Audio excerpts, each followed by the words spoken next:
I know you're not sure. Make a long stop, ready on now. I see you, but I need to know more. What you wanna do? Cause I know we didn't dance, but I saw you watching on the dance floor. Maybe at the exit door, and maybe we could talk some more. Oh, yeah. You stand beside me. Oh, no. You're watching me, and my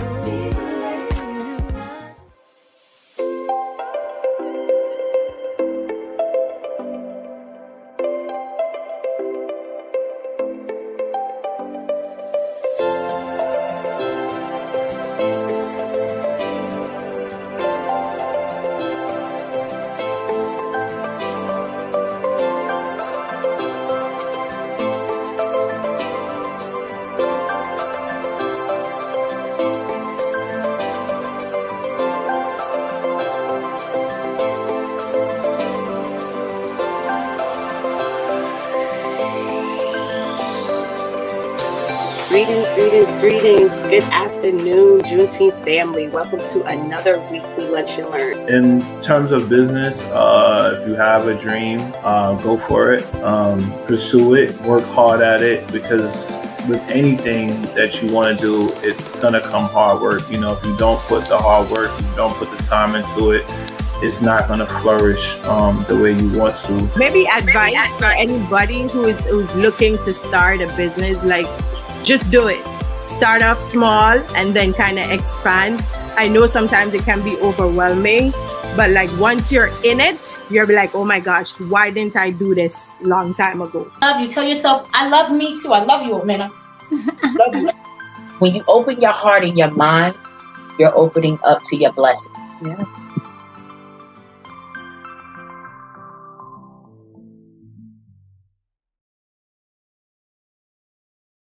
Greetings, and good afternoon, Juneteenth family. Welcome to another weekly edition of our Lunch and Learn. Please pardon me today. I'm a little sinusy. I do have a cold. I'm sure like a lot of people out there dealing with allergies and colds and all this good stuff in this cold air out there. So today we have with us Mr. Roger StLouis. Let's welcome Mr. Roger StLouis up. He will be here with us today talking about technology and how medicine intertwines, and his experience as a Black man, as a single dad, as a person who, what'd you say you did? You wasted 8 years. He's going to tell us all about that. So Roger, first I'm going to hand you the mic to introduce yourself, and we'll kind of dive into the conversation from there. Okay. How you doing? I introduce myself. How you doing, guys? So let's start off with the first real career that I had, and that was pharmacy technician. So the main reason why I did the pharmacy technician is because of my mother herself. She was a certified nurse's assistant. I'm sorry. And through that, I got my customer service, my understanding somewhat in a way that the drive to do it. Also, they had books in the house. I had nursing books in the house, and I was a curious kid. And I think at the age of 12, I read through a nursing book from front to back. Didn't understand half of it, but I got what I got. I learned. So what I got out of it, I learned when I was an adult, that I got this information from here. So. Okay, so then, so give us just a little bit more of your background. So you went to school. What did you go to school for? What did you transition to from? Tell us some more about what you did with what you learned about yourself and in that book and things like that. Okay, so the education I had, I actually went to Berkeley College before, but then I stopped that because I really didn't want to do finance. So remember I spoke about the whole medical field, and my drive and my love was for the medical. So that was the worst mistake in my life, because I was in e-commerce online, and I think if I would have stayed in here, I probably wouldn't be here right now, because it was online management. But I got out of it. I was like, it didn't feel right. So I decided to go into the medical field, start studying pharmacy technician. This was right after 9/11. I know a lot of people are not sure what 9/11 is or what it's about, but after that happened, it was pretty hard on all of us, because even smelling the smoke from Queens, it brought a lot of people down. So I eventually did get a job with Rite Aid, and I learned a lot from the pharmacy. I was managing pharmacies, well, the pharmacy over there, from the C2 medications through the ventilations, through inventory counts of the pills, maintaining payroll, maintaining scheduling, stuff like that. So, like, as I was younger, I really jumped into these managerial roles. Got you. So is that where you started to notice the like the ways that technology and medicine intertwine? And tell us some more about that for us folks out here that don't really have an idea of what that means. Well, yeah, I got a little bit of an advantage when it comes to that. I wish I would have explored more, like leveled up more on it. But when I learned the medical field and I got into technology, it actually happened after that first, after the pharmacy tech positions I've gotten. I got into a managerial biller role, so like a medical billing role, where I was maintaining all the outgoing medical records and all the pill counts going out to elderly facilities, like day facilities. So that was a very big role, and I wasn't getting paid a lot of money.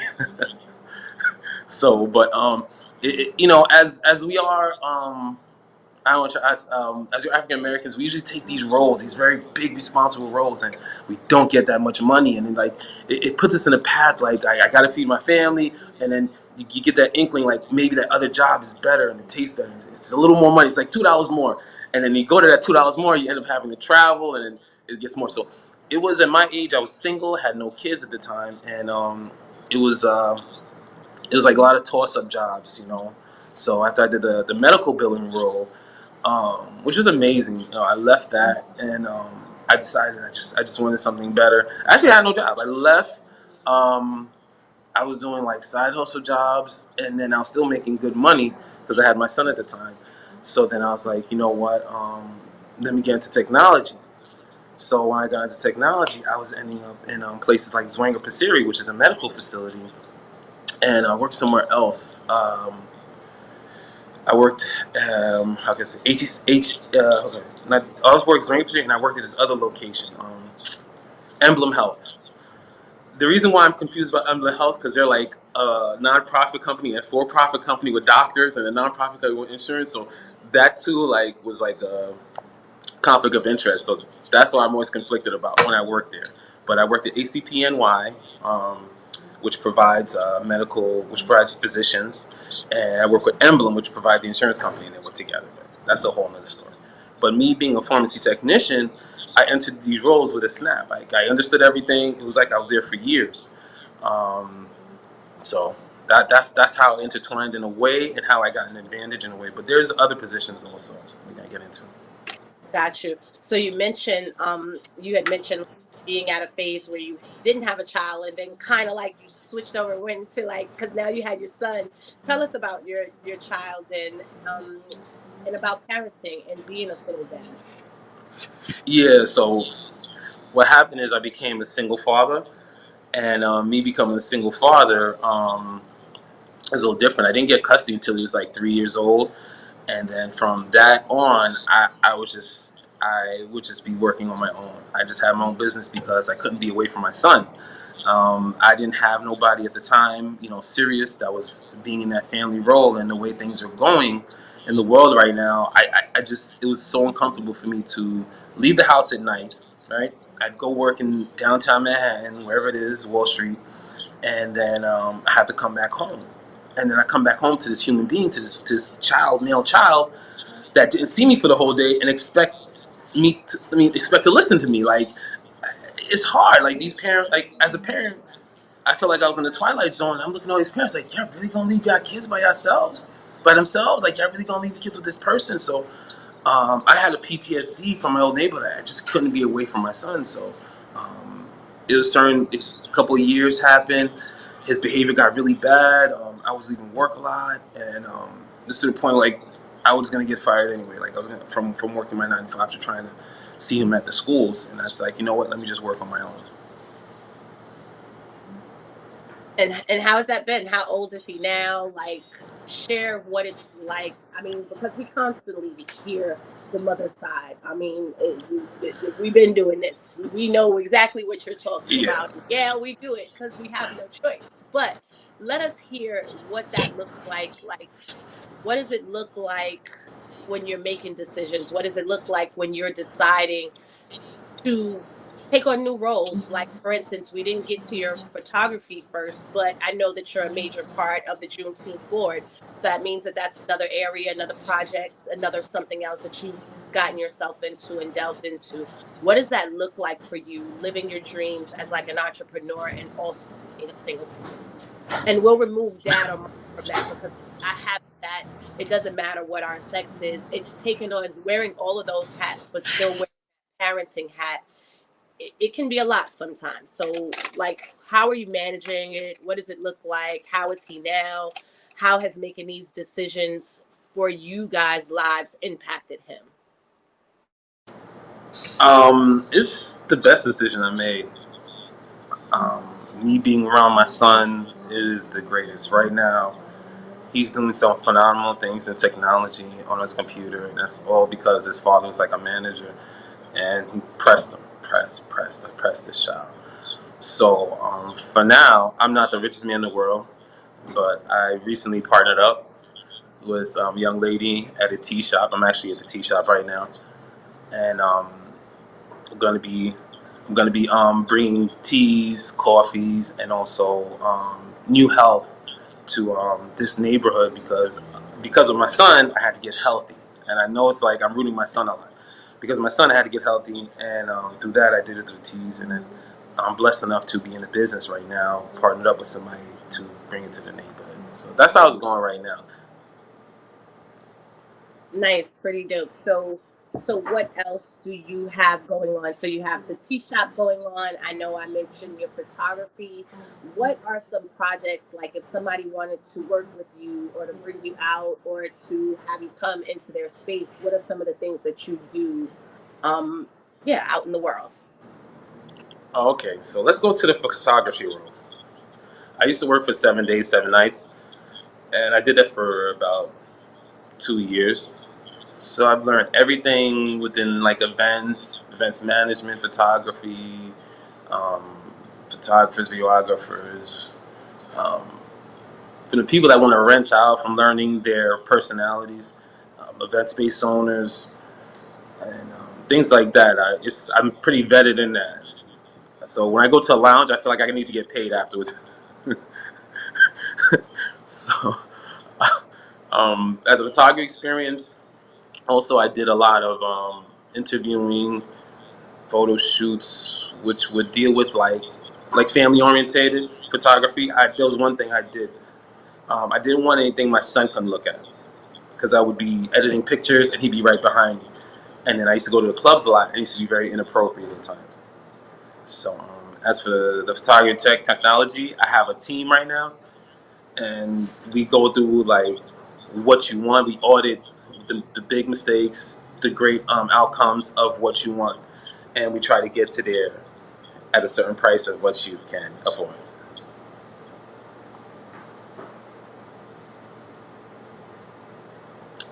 Can't hear.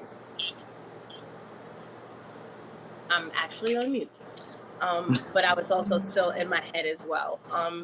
Yeah, so with today's conversation, what is it that you want our community to walk away with today?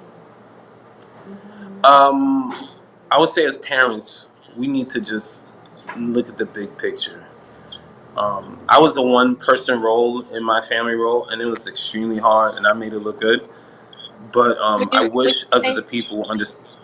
when you say that you were a one person role, can you share more about what you mean by that?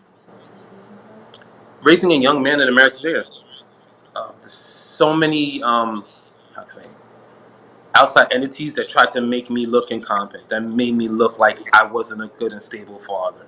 Not knowing that I feed him healthy foods, I don't feed him outside foods. I broil potatoes, I broil sweet potatoes, I make beans. I give him mustard leaves. I give him kales. I give him so many things to keep his complexion clear, his insides and his and organs, working, and that's how I think. Like, some parents like, oh, they fed.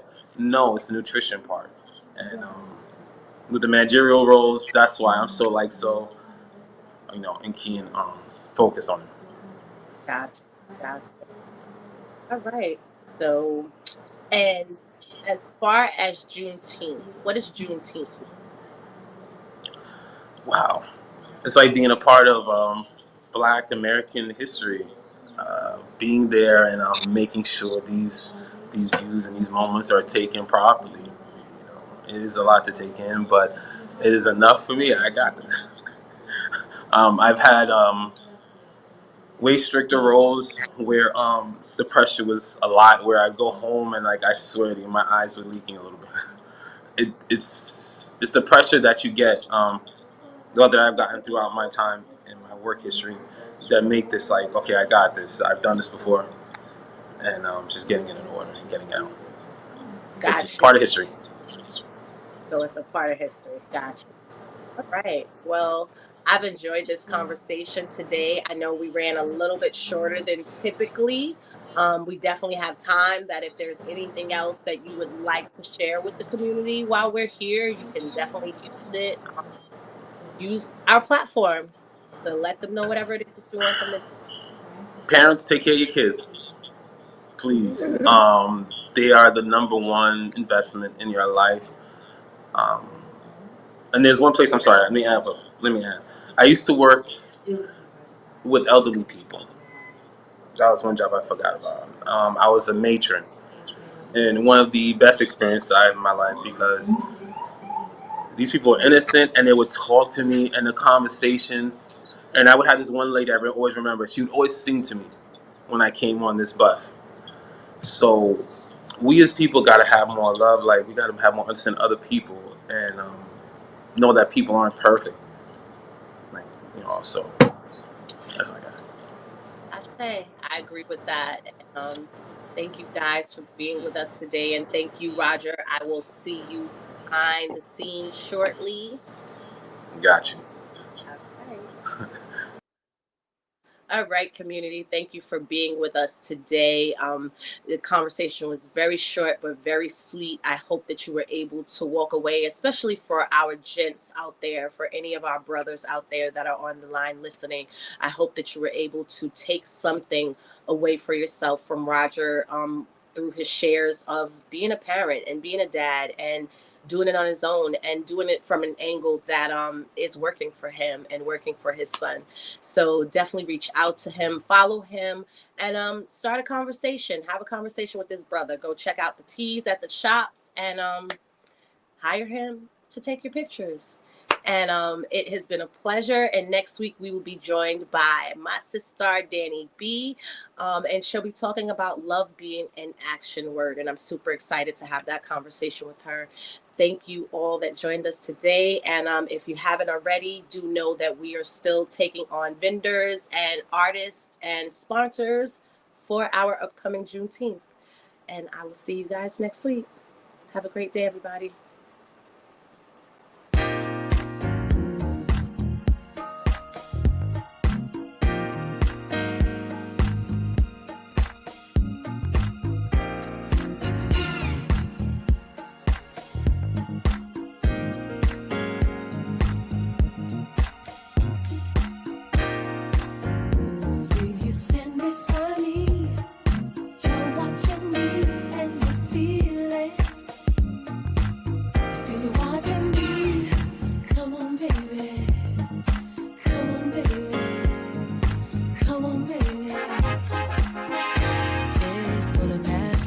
The last call, thinking that I know you're not sure.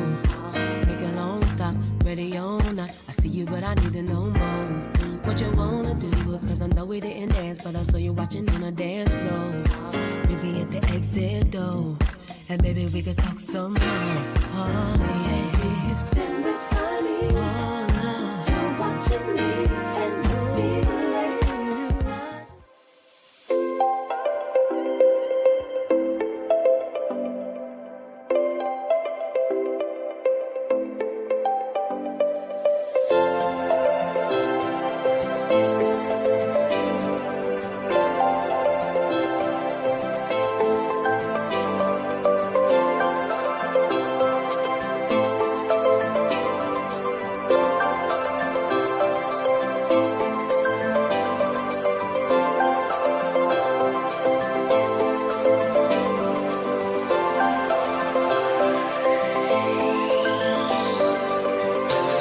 Greetings. Good afternoon, Juneteenth family. Welcome to another weekly Lunch and Learn. In terms of business, if you have a dream, go for it, pursue it, work hard at it, because with anything that you want to do, it's going to come hard work. You know, if you don't put the hard work, if you don't put the time into it, it's not going to flourish the way you want to. Maybe advice for anybody who's looking to start a business, like just do it.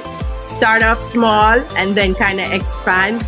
I know sometimes it can be overwhelming, but like once you're in it, you'll be like, oh my gosh, why didn't I do this long time ago? Love you. Tell yourself, I love me too. I love you, Omena. Love you. When you open your heart and your mind, you're opening up to your blessing. Yeah.